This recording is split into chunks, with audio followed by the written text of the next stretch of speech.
Welcome to the Peak Performance Podcast, episode 4. Now, before we get started and introduce who we're going to be talking to today, Sean and I just wanted to take a moment to say a big thank you to, firstly, all of you guys listening. It's been really nice to get lots of feedback down on the gym floor, people commenting, sending us messages, saying that a lot of the topics and conversations have really landed with them. So it's been really nice to get that feedback, but we just feel really grateful that the topics have landed with a lot of you. I guess the purpose of this podcast really was to be able to share a lot of the stories of people within our community. Sean and I know everybody's stories, but a lot of you listening might not know, the person that you're working out next to on the treadmill or on the gym floor, or that you might have seen on our social media, what's behind their story. So that's been great. And also a big thank you to our guests who have really been super open and honest, and feel comfortable enough to be able to share those deep stories with us. We didn't really have a specific plan coming into this podcast. Both of us, well, probably mostly Sean, likes to throw caution to the wind when it comes to these things and just give it a crack. So we feel really grateful that, it's gone well so far, and a lot of the conversations have landed with you. So I'll throw over to Sean now to introduce who we're going to be talking to today. Thank you, Jamie. I'm like a Labrador. At the best of times, I'm like an excitable puppy dog. I get pumped up, but I'm even more excited than usual today because we have our man, Stefan Cali, joining us. Mate, thanks for taking the time to come have a chat. Thank you very much for having me. Again, Jamie, I think that's probably the best description that I've ever heard of Sean before, because it just describes it perfectly. So thank you both for having me on. I'm really excited. Now, I think I've always been really transparent, Steph, in the fact that when we first connected with each other, we weren't probably at a point in our business career that we were looking for somebody to add to the team. You came as a strong recommendation from Marcus, who's been around for a while. Marcus probably had a similar journey in the fact that I actually didn't reply to his first message, and then he applied for an internship here, and I thought, actually, I recognise that guy. So it was a great story of persistence. But you reached out, thought, well, if Marcus has recommended this guy, I'll have a chat to him, but we probably don't have space. And then we caught up, and I was captivated. I almost fell in love with you from the day that I met you. It was love at first sight. I loved the philosophical way that you talked about training and the way that you interact with your clients. I could see you were very personable. And we said, hey, look, let's fill this out. We were still at peak 1.0. And we, I think, potentially said something like, let's just trial this for a month. And I knew 3 days in that this is going to be a beautiful, long-lasting relationship, mate. So thank you for reaching out. We're going to get to that. But maybe let's wind back. We tend to do these things in chronological order. Talk to me about your love of health, fitness, strength and conditioning. Where did it all start for you, and how did you end up in this industry almost? Yeah, I'm excited to get to that part of it, but we'll wind right back. So for me, I was playing football ever since soccer ever since I was 4 years old, and I'd love playing the sport.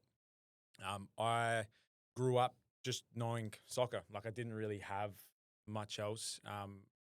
If I was to do it all again, though, I would love to be able to kind of like dabble in some different sports, just purely based on what I know now. But what's been is done, and for me, my journey towards, fitness and strength and conditioning had been solely based on the injuries that had occurred throughout my life. And I've had 3 ACL reconstructions. My first one was when I was 17. I was in year 12. Right side ruptured, I think it was in February of that year, so 2011. I didn't know for about 4 to 6 weeks that I'd actually done damage. So I'd gone into the trainer's room. They did the assessment they usually do. Oh, no, it's just a dislocated kneecap. It'll be about 8 to 10 weeks. Oh, awesome. Go to the physio about a week later. Oh, yep, looks like it's all good. We'll just to be safe, we'll say 12 weeks. Oh, awesome. Go to the doctor, does the exact same test, 12 months. I'm like, oh, okay. Wow. And for me, being in a place of love and loving playing football, for that to be stripped away from me so quickly, it was heartbreaking for me, because I'm like, oh, what do I do? And there was already so much going on in my life. I was quite heavily involved in state, in the institute. So Sassy used to have a soccer team. I had gone back to my club. I'd actually, when I ruptured my ACL, I had the schoolboys coach come out to come and watch me play because he'd seen me play and I'd spoken with him once before. I was standing on the sideline and he said, "Oh, what are you doing here?" I was like, "Oh, just ruptured my ACL." He's like, "Oh, I was going to get you to come be part of the schoolboys team." I'm like, "Oh, well, I guess things sort of happen for a reason." As you'll probably see in the later parts of this episode, that things certainly do happen for a reason. So yeah, that was my first one. Year 12 was made. I'm just going to cut you off there quickly. Well, first of all, in terms of dabbling in other sports, I'm going to take a quick little side step. Probably my highlight this week, Jamie, and I haven't even talked to you about this, is I reckon I just finished up sessions. It might have been Tuesday morning. I walk over to the front desk and I see Cali and Marcus there, obviously very soccer, world game spec athletes or coaches. And they had drawn up an AFL football Hey, what's happening here? with all the positions on there, and they were trying to teach Blake Hansen some tactics. So it was unbelievable. So Hansen looked as confused as I've ever seen him before. But you guys were intent that there was definitely some crossover. So but we won't go too far into that because we could do another whole episode. Oh, mate. Can you remember what was the mechanism of your first ACL? Do you remember how you did it? Was it contact? No contact. So first two that I did, my right and my left, both were non-contact. Step, plant my right foot, change direction, bang, pop. 90 seconds of excruciating pain. Like I remember all 3 times looking down at my leg and it feeling like it just been cut off.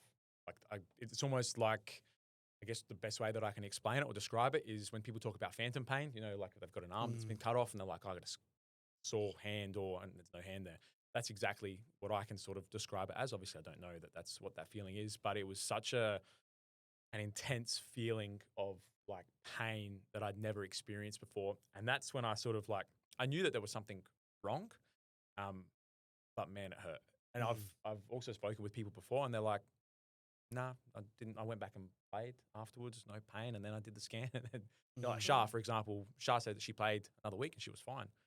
Mate, I could not straighten my leg out. I couldn't do a thing. So, and that happened all 3 times. The second time that I did it, I was playing for the youth team at the time in training.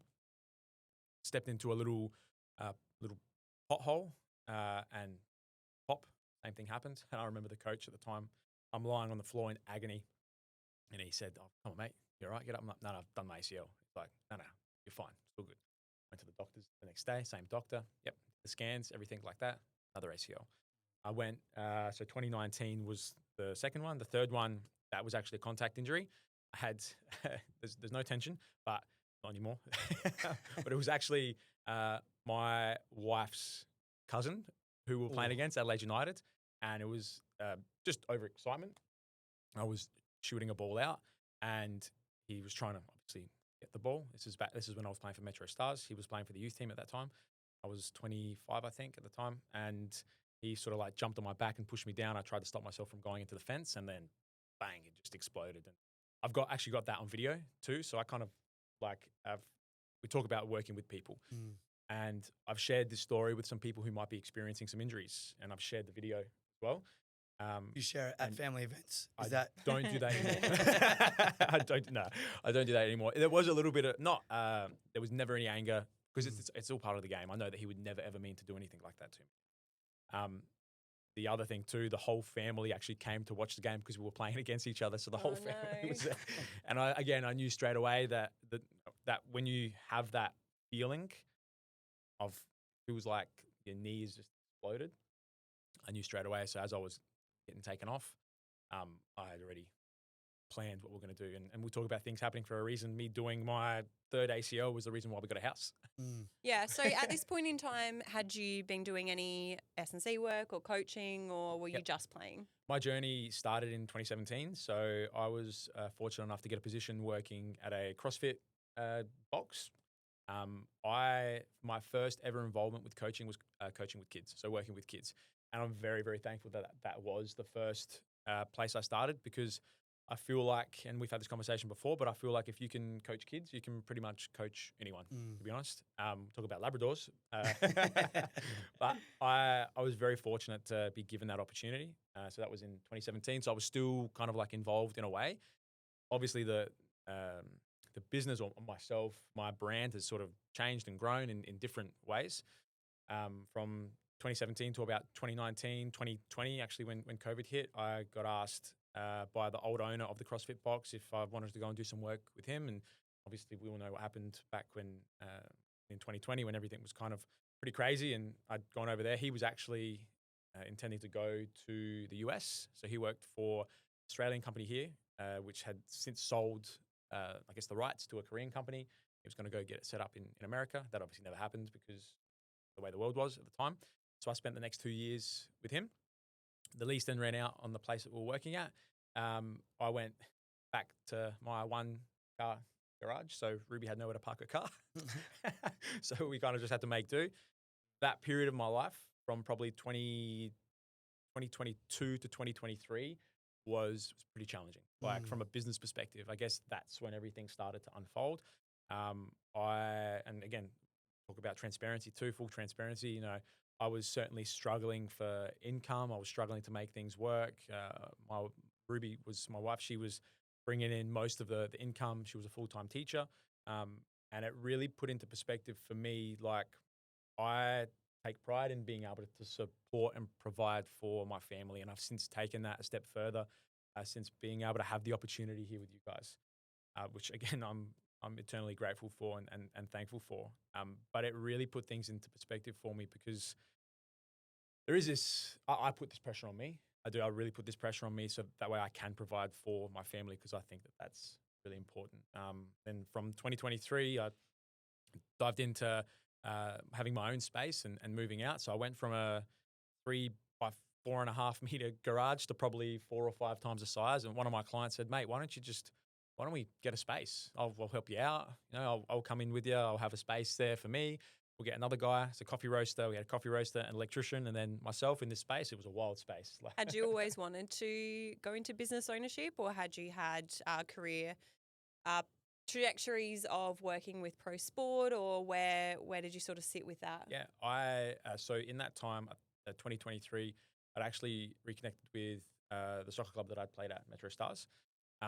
And I didn't have any sort of, I guess, strength and conditioning background. It was more so just an approach to fitness and an understanding of what I really wanted to experience when I was playing because I never had a strength and conditioning coach, ever. I mean, we had one at Adelaide United who would maybe come out sporadically, but apart from that, never really had that involvement. And I remember speaking with the coach at Metro Stars. I heard on the fly that he was looking for a strength and conditioning coach. I wasn't one. And I went up to him and I said, hey, mate, I heard you're looking for a strength and conditioning coach. He's like, yeah, you know one. And I'm like, yeah, me. And I pretty much just chucked myself in there being like, I truly believe in my potential and what I can do, what I can help. And I really, I brought my own spin on the way of doing things. And I'm not saying that it's right or wrong. It was just my own way of doing things. And I was very fortunate to have that opportunity to really do it and be guided by some people too. Did you model, I guess, your programs or your training off of things you'd done maybe during ACL rehab at all, or from people that you'd sort of talked to, or where did that influence come from to start off with? Yeah, for me it was I would have a big part to play. You spoke about that personability, and like for me, I take that emotion, that next step, and that time between 2020 and 2022. With I call him my old business partner and my mentor, Soren, he really drove home like the emotional aspect of staying fit or fitness in general or sport. And for me, it was about that emotional connection, that personability to these players and really trying to get an understanding of what do you like actually want out of this? You know, like, do you just want to feel good or do you want to perform better or what is it? And for me, I didn't really take a dive into my experience with my knees. It was more so you guys want to feel a particular way because if you're feeling good, chances are you're probably going to play well too. So for me, we had 4 injuries that season. 2 were, I would say, or 3 were unavoidable. Rolled ankles. We play on artificial turf, so it's very, very hard on the body, and especially as the pitch ages, it does make it quite challenging to navigate those injuries. And one was an adductor strain. And I wouldn't say that I put a massive focus on prevention or even the rehabilitation or whatever it was. It was more so, okay, how do you feel now? And how can we then make you feel better? And the way that they played, we ended up winning the league that year. We went on to play Melbourne City in the Australia Cup semi-final, I think it was, or quarterfinals. I can't remember which one it was. We had very little injuries. So in answer to your question, I didn't really have a specific focus. I was guided too. So from a conditioning aspect, I didn't know much. I just knew that there was this connection between the specific running in terms of like MAS runs and the change direction runs. But for me, it was like, okay, I've got this thing that I need to do today. How can I drive that to make that the best possible thing for these players? Well, Sean talks a lot about, and again, I'm not an S&C coach. I'm just been involved in the industry from a secondhand perspective for a long time. A lot about the art of coaching, and from someone who owns a business, looking after and leading coaches and S&C coaches, that definitely they're obviously education and knowledge and research plays a really, really integral part. This is a evidence-based field. However, if you don't have the buy-in and you don't have the care for the person, it's the person that you're working with at the end of the day. It's not a piece of paper. It's not a bunch of numbers. It's a person. So that's sort of what I'm hearing from your style. And if you've ever been to Peak, you've probably had the door held open for you by Steph. You've probably had a double espresso with him downstairs at the table chatting about your life. So that is it's a really great quality and why I see your clients coming back, years and years on end, and retention is a super important thing in this industry. So that's a really great quality. And we always say from a coaching perspective, we can upskill people. We can send you out and do extra PD. There's always extra ways to learn, but I don't think you can truly teach somebody that quality of care and the art of coaching essentially. Absolutely. I guess there's a few things to touch on there. I'm going to give my man Burjo a shout out. I know that he's a man who's at the top of his game, but I think he's very aware and very cognizant. He has the humility to say there's not just one way to go about it. And although he's regarded as what I think is the GOAT of the S&C world or the high-performance world, whatever you want to label it, he's very clear in saying, well, he has seen situations where traditional S&C works, but he's also seen an equal number of situations where, let's say, somebody from a favela in Mexico or Spain or wherever it might be has just played football in the streets for the entirety of their lives, never had any structured S&C at all, but are super resilient when they come in and play EPL or whatever level it is because they have so much volume underneath them. So there's many ways to skin a cat. There's many roads that lead to the same, outcome. And if you ever meet a coach or a PT who thinks otherwise, who thinks that their way is the only way or they're completely married to one principle, please run away from those people as fast as you can. When it comes to the personability and the what you've brought from a cultural perspective, I can't speak highly enough. And I remember very clearly we had a number of members from the get-go like come up to me and say, who's this new guy? And I'd get a little bit nervous, like, what's he done? Like, he's amazing. Like, he talks to me like he knew, like we've known each other for years. And I'm going to tell you a little secret here. This is only for the fact of security. So every now and then before like bedtime, for example, which is probably 7:30 p.m. for us, log onto the cameras, just make sure everything's nice and safe at Peak. And often at times, I think particularly you and Zeke, big shout out to our boy Zeke, we could log on and you could be having a chat to a 14-year-old kid or a 87-year-old woman, exactly the same as if like you are mates. And I think that is something that is truly special. Not everybody has the ability to.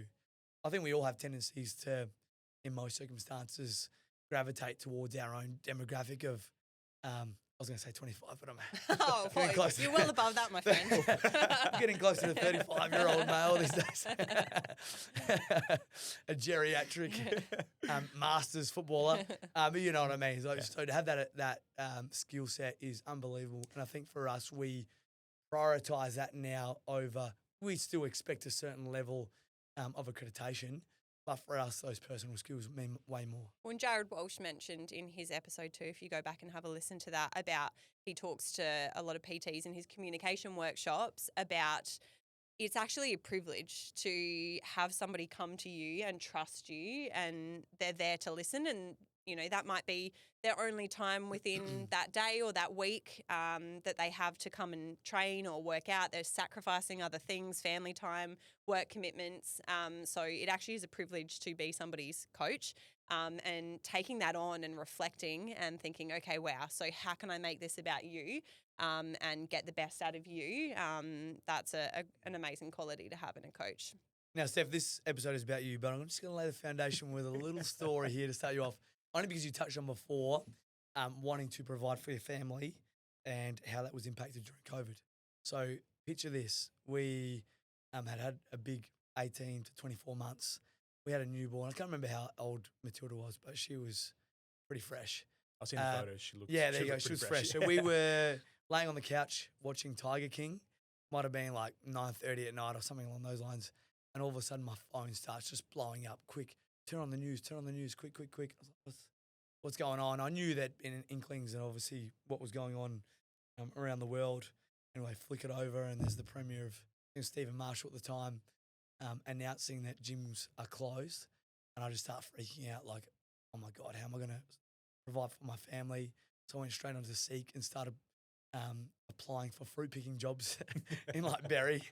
Just like, oh my God, I'll do anything to make money and still keep, you know, my 2 girls alive. Obviously, we're very grateful and worked our way through it. How did you navigate that scenario as somebody who was, you know, at that time trying to provide for your family as well? Yeah, we really tried to, business that we had, we really tried to market that sort of like hybrid model. We understood that there would be this particular fear around people not wanting to come into the gym. And you know, that's completely fair. And we really, we really tried as much as we could to make people feel as inclusive as possible or included as possible. So we were able to obviously stay open prior to that happening, but we pretty much sent everything online within a day. So we would go into the gym, we'd chuck a headset on, we'd just have Zoom up and there'd be 25, 30 people jumping in on a class.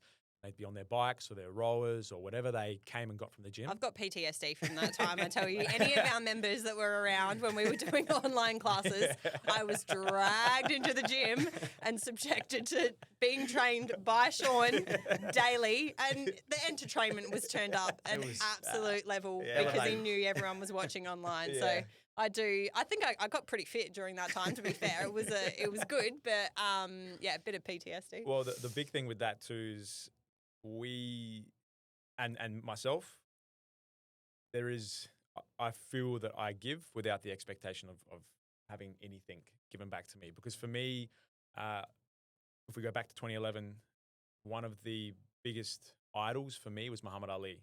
And I would sit there, and I was reflecting on this over the last couple of days. I would sit there, and I went back through YouTube to find the video that I would watch constantly of him about the way that he would approach life and the things that he would say and the things that he would do. And I've read one of his quotes, and he said that service to others is your rent here on earth. And that really resonates with me because I don't feel like I owe anyone anything, but for me, being able to serve and help others as much as possible is what really kind of like floats my boat, so to speak. And so the members at the time came and picked up the equipment, chucked it on the back of a ute, away you go. Yep, let's go. Let's get started. There was no time to stop and think about, what are we going to do? It's like, no, let's act. Let's go and let's do it. Yeah, there's always a way to pivot, and I think that's probably what sounds like the similarities from all of our experiences is although it's overwhelming and daunting and scary when those things are presented, there's always a way to pivot. There's always a way to adapt and change, and I can see that you definitely would have done that as well. What we might do is, because I really want to steer the conversation back to your journey, because I know there's a really important story embedded in your journey, and I'd like to be able to get there and give you the opportunity to share that. So you were coaching in a CrossFit box, you were coaching out of your garage, somebody convinced you to jump out and do your own thing. You took a leap of faith. Tell us a bit more what happened next. Sorry if there are any tears, because this is actually, it's a very big part of my journey, and to experience what I experience now, I never take it for granted. Like, I am so grateful, and I know I say this to you daily, or every time I see you or speak to you, like, I'm so thankful and grateful for having the opportunity to be part of this gym, because I don't think that people truly understand how great this place actually is. So for me, again, I know, again, you hear it all the time, but I'm always grateful. And to go on from where I was, I had experience, and in business, you learn things pretty quickly, which I'm sure that you've both experienced. And there is always going to be something challenging. So for me, I went into, I didn't really go into business, but I went into the warehouse space. I remember sitting down with a real estate agent, and at that time of having that conversation, something just didn't really sit right. But I ignored everything, my gut feeling, whatever it was. We never wrote down on the lease that I would be part of the warehouse. We'd have the coffee roaster, and we'd have some electrical equipment and that sort of stuff. And it was fine. It was great. I worked like an absolute dog getting that place clean. It was disgusting. So there was a chemical place in there beforehand. I went in there, took these rusted grates off the windows. I swept. I high pressure cleaned the floor. I did everything in that place. I spent days and days and days getting that place sorted. There, moved down probably about 9 months. There was a lot of back and forth between the landlords and the agents and ourselves. And then it came to a point where they said, no, we just want the gym out of here. Now, I realistically had no leg to stand on. How long had you been operating before that about, happened? it was probably about 9 months. Yep. So 9 to 10-ish months. And I'm like, oh, crap. What am I going to do? You know, you think Had you moved like all of the equipment that was in your garage there, or had you invested in putting stuff in there as well? Including rent. So rent and water, electricity, and everything else with equipment. I'd probably spent about $30,000 at that time. That's roughly, give or take. So I had invested quite a bit. But I think now looking back on it, it's more so the time that I invested into it, in something that it just had been taken away from me. And it was absolute heartbreak at that time, because I'm like, oh, crap, what am I going to do? Like, I had all these thoughts running through my head. I'm like, okay, I can either fight, go to a lawyer, do this, do that, but is that realistically going to get me anywhere? Am I going to go back to my garage? Am I going to take everything back? Whatever we've got in that garage is going to have to find another spot. Or am I going to go labor with my dad? What do I do? And I had there's someone in my life who said, why don't you just go to Peak? Just go to, they kept saying it. Oh, no, Marcus, give him a call, go to Peak, just have a chat with him. Now, again, full transparency, and I reckon I've told you this story, but I was so hesitant to come here because this guy called Sean Baker, who I thought was someone completely different. Mind you. Oh, no. I rocked. There's someone out there giving you another Sean Baker rolling around. I do have a story about that. Okay, We'll talk we'll about leave that another later. time. And I'm like, nah, I remember this guy. There's no personability. There's no connection there for me. And I don't want to do it. Anyway, against all odds. You went to go meet this I went Sean to go, Baker. Prior to that, though, I actually went to Peak, Saturday, June 8th. Went to Peak, met the lovely Jordan, who was at the front The recovery bar. I'm like, oh, is Sean in by any chance? And I'm like, I don't want to do this. I don't want to do this. Because I just had this thought in my head that you were someone completely different. And she's like, oh, no, in typical Jordan style with like a bubbly personality. No, he's just left for the day. I can give you his number if you like. I'm like, yeah, cool, no worries. So got the number, jumped in the car, tried to give you a call, didn't pick up the call. No hard feelings. Sorry, mate. But go back one step further. On the way up to Peak, going down Port Road. Now, for those who drive down Port Road daily, and I think sometimes Woodville Road, you'll see a guy there. And this guy has this sign, and it's smile, be happy, or have a great day. And I remember when I was driving with Ruby, we would see him all the time, and like always, he'd just uplift without, and I'd beep the horn and I'd wave at him. And I said to Ruby, one day I'm going to pull over and I'm going to ask him why he's doing what he's doing. And I remember driving up Port Road, And I looked over to my right-hand side and I saw that he was there. He's like, right, on the way back from peak, I'm going to stop, I'm going to pull over, and I'm going to get out and talk with him. And everything like that was happening at that point in my life. My father was going through radiotherapy. My daughter was teething. I had the landlords and the agents wanting to kick me out of the place. I had some things going on with the business, other things going on with the business too, that were just like eating away at me. Coming back down Port Road, and I'm like, no, I'm just going to do it. I'm going to get out of the car. So I pulled into the abandoned service station that he sits out in front of and get out of the car, and I walk over to him and I said, mate, I just want to thank you for everything that you do. And then I just broke down crying. I'm like, mate, this has been one of the hardest parts of my life so far. With everything going on in my life, it was like everything had just compounded. And Ruby, Ruby said to me, you know, you can cry in front of me. And I'm like, yeah, I know I can do that, but I don't feel that I have to. And I told her this story, and she felt a little bit betrayed because I cried in front of a stranger. Not in front of her. But I spoke with him, and yeah, I just broke down crying in the middle of Port Road. I'm like, mate, why are you doing what you're doing? And he just spoke with me about emotion and how it's like a remote, and you can choose the way that you feel about particular things, and went a little bit deeper than that. But that point in my life, June 8th, about 12 o'clock, was the turning point for everything in my career, because from that moment forward, we ended up having that conversation. I remember you coming upstairs with, Harry. was it just Harry? I think the two had come up afterwards, and we're just having that conversation. And again, I said, full transparency, hey, this is where I'm at. Like, this is what I've got. This is what I haven't got. You can help. If you can't, you can't. And then the rest is history. Amazing. Yeah, powerful story. And if it makes you feel more comfortable, I cry at like Survivor. And like since I've had kids, anything on any like TV show where they talk about being a dad or something like that, something to do with your kids, like Jamie looks over me and says, "You're right, mate. Just need to go to the bathroom." Wipe my face. I've just got a little leaky eye. So, mate, it's amazing. It says a lot about you. Yeah, you as a person. I think that entire story. And although I hate that you had to go through all of that, I'm a big believer in everything happening for a reason, and couldn't be more grateful for this last 12 months. It's been amazing. You've added so much to our community, and, you know, are now stuck with us forever, hopefully. Hopefully. I hope so. Hopefully we're doing another episode in like a decade's time. We'll see how we go. Let's fast forward a little quickly. We're running out of time, but maybe let's talk about your big fundraiser that you did here as well. So obviously, you know, business, hopefully it looks like it's been amazing. I think you need to split yourself in at least 3 now. You've introduced some amazing intern programs here at Peak. So we've sort of got interns that are sprinkled throughout the MPL and WMPL as well, which has all been, I guess, the fruits of your hard work. So that's all amazing.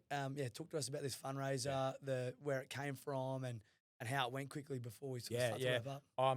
So I've always wanted to do something that's been quite crazy. And since I've stopped playing soccer, it's kind of like I haven't had this thing that that can challenge me. And I'm sitting there one day downstairs putting this thing together. 5 by 5 by 55. That sounds pretty good. I'll do it for 5K. I'll look at all the fives. And then Blake Ashby walks by. Mind you, just to jump back quickly, Blake said something to me a little while ago which really resonated with me in terms of sport science or exercise science. And he said, and this sticks with me, it's very little science, very much like an art form of you being able to work your particular personality into it. And in any case, we move forward. He's like, "Oh, what are you doing?" And I'm like, "Oh, I just really want to do this fundraiser. I don't really know what I want to do it for, and go for it." He's like, "Oh, I'll join in." I'm like, "You don't have to." You can if you want to, but you don't have to. He's like, no, let's do it. We'll do it for 10K instead though. And I'm like, "Oh, all right, well, let's go." So we just did it. Leading up to that, trained, gym, running. It was 5Ks every 5 hours for 55 hours. Our first ever run together was the first run that we did as part of the fundraiser. So we hadn't done anything apart from one training session beforehand. And it brought myself and himself together really, really close. Like, we had this real deep connection. And you chose to do that quickly just for breakthrough mental health? Breakthrough mental health, and then for little Hayley as well. I know that you did a fundraiser for her previously, but it came to probably the last 2 weeks. I still don't know what I'm going to do this for. I'm going to do this for Hayley after seeing yourself post that beautiful video about what Haley's experienced and the family have experienced. And I felt that connection for me. So we did that for Breakthrough Foundation and for little Haley. We did 5Ks every 5 hours for 55 hours. It was awesome. We did a dress up one. We did a weight vest run. We did a Speedo run. I watched that video budgies, about 4 times. For some reason, that video has the most views out of all of them. I don't know why. Big shout out to Nachos Films. He did all of the video content for free. He's like, mate, I love what you're doing. I just want to be able to help show you, help people see what you've done and show what you guys have done. We unfortunately missed that because we were away. It was Jamie's 30th birthday the same weekend, but it just made my heart so full every 5 hours seeing the community, come together. And I think that summarizes so well what you've brought to our family here at Peak is connecting people, seeing people run alongside each other that I just never even anticipated would have any connection to each other. And it's created a great point of conversation and connection for people because they still talk about it now. I was even this morning at 4:15 talking to Jack Neeskins about the fact that he met our exercise physiologist here for the first time and they talked about his journey too. So, mate, unbelievable effort and could not be prouder of you. Thank you. For sure. Mate, I think that's our time. We're always very stringent on our half an hour. I could continue to talk to you for days, but you should be so proud of your journey, the way you've navigated injury, and then obviously some challenging times through COVID and business ownership. See where you are now, to see you connect our community and to see you running around here with your family is amazing, even though your daughter's still a bit unsure about me. Yeah. She's unsure about everyone, so it's okay. It's been an incredible 12 months and I can't wait for many, many more. So thank you very much. And if you are watching this, please go have a chat and a coffee with this man because he'll blow your mind. We've only just scratched the surface. So thank you, mate. Thank you so much, both of you, for having me on board. So there we have it. Our chat to Stefan Cali, the man within our walls. Really resonated with me. And the two things that I took away, number one, is that human connection is everything. And it's one of the reasons why I think that he's integrated so seamlessly into our community. Number two is to take that leap of faith. I know we've touched on it in a few of our episodes, but he mentioned the fact he was nervous to come and have a chat to myself and nervous to pull over to the side of the road and talk to the guy who holds the signs. But both those things led to amazing outcomes. So certainly sometimes we can build things up in our head more than what they actually are.